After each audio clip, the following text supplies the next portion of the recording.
తెలంగాణకు కొత్త సీఎస్ ఎవరు అన్న అంశంపై ఇప్పుడు హాట్ టాపిక్గా మారింది.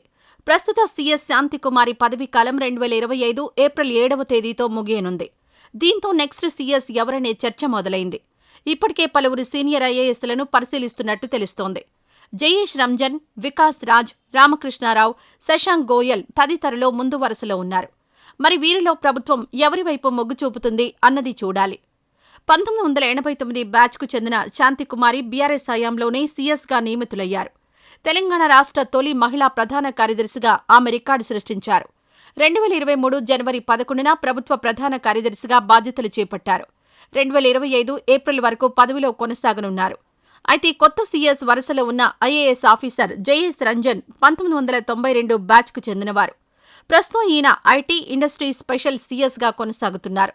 ఆయనకి ఇంకా 2.5 ఏళ్ల సర్వీస్ ఉంది.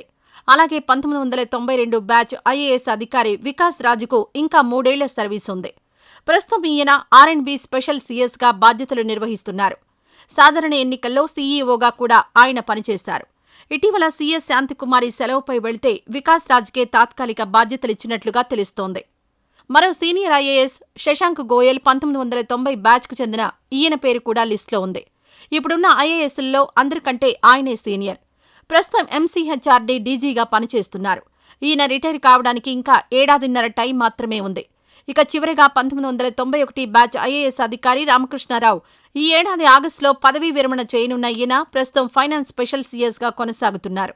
మరి కొత్త సీఎస్గా ఎవరిని రేవంత్ సర్కార్ ఏర్పాటు చేస్తుందో చూడాలి.